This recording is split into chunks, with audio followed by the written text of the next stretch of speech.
Hello ನಮಸ್ಕಾರ, ನೀವು ನೋಡ್ತಾ ಇದ್ದೀರಾ ಇಂಡಿಯಾ ಫಸ್ಟ್. ನಾನು ರಕ್ಷತ್ ಶೆಟ್ಟಿ. ಈಗ ಹೆಡ್ಲೈನ್ಸ್. ನಂಬಿಕೆ ಬೇಕು, ನಂಬಿಕೆಯೇ ಜೀವನ.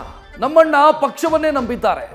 ಹೀಗೆ ಡಿಸಿಎಂ ಬ್ರದರ್ ನಂಬಿಕೆಯ ದಾಳ ಉರುಳಿಸಿ ಡಿಕೆಶಿಯನ್ನ ಸಿಎಂ ಆಗಿ ಕಾಣೋ ಕನಸಿನ ಗರಿ ಬಿಚ್ಚಿದ್ದಾರೆ. ಅದೇ ಜಿಟಿಡಿ ಮಾತ್ರ ಇದನ್ನ ಅದೃಷ್ಟದಾಟ ಅಂತಾರೆ. ಅತ್ತ ದುರ್ಗದಲ್ಲಿ ಜಾರಕಿಹೊಳಿ ದುರ್ಗಮ ಕೋಟೆಯನ್ನ ನಿರ್ಮಿಸ್ತಾ ಇದ್ರು.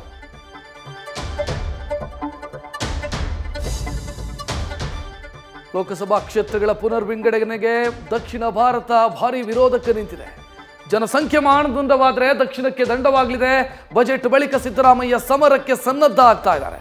ಉದ್ದೇಶಪೂರ್ವಕ ಬದಲಾವಣೆ ಮಾಡಿದರೆ ಜನ ಸುಮ್ಮನಿರಲ್ಲ ಅಂತ ಖರ್ಗೆ ವಾರ್ನಿಂಗ್ ಕೊಟ್ಟಿದ್ದಾರೆ.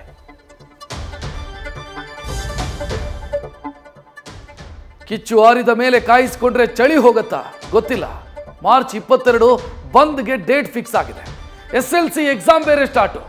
ವಿದ್ಯಾರ್ಥಿಗಳಿಗೆ ತೊಂದರೆಯಾಗೋ ಆತಂಕ ಇದೆ. ಆದರೆ ವಾಟಾಳ್ ಬಂದನ್ನ ಖಚಿತ ಅಂತ ಘೋಷಿಸಿ ರಿಷಬ್ ಶೆಟ್ಟಿ ವಿರುದ್ಧ ಗನ್ ತಿರುಗಿಸಿದ್ದಾರೆ. ದೇವಭೂಮಿಯಲ್ಲಿ ಹಿಮಪಾತದ ರೂಪದಲ್ಲಿ ನರಕ ಸೃಷ್ಟಿಯಾಗಿದೆ. ನಿನ್ನೆ ನಾಪತ್ತೆಯಾಗಿದ್ದ 59 ಜನರ ಪೈಕಿ 50 ಜನರನ್ನು ರಕ್ಷಿಸಲಾಗಿದೆ. 4 ಸಾವಾಗಿದೆ.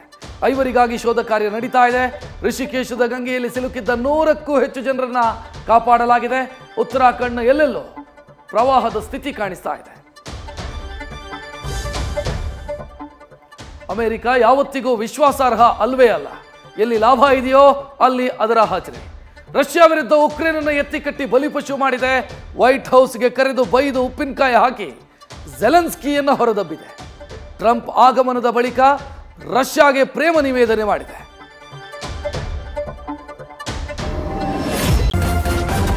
ನ್ಯೂಸ್ ಫಸ್ಟ್, ನಿರ್ಭೀತಿಯಿಂದ ನಿಮ್ಮ ಪರವಾಗಿ.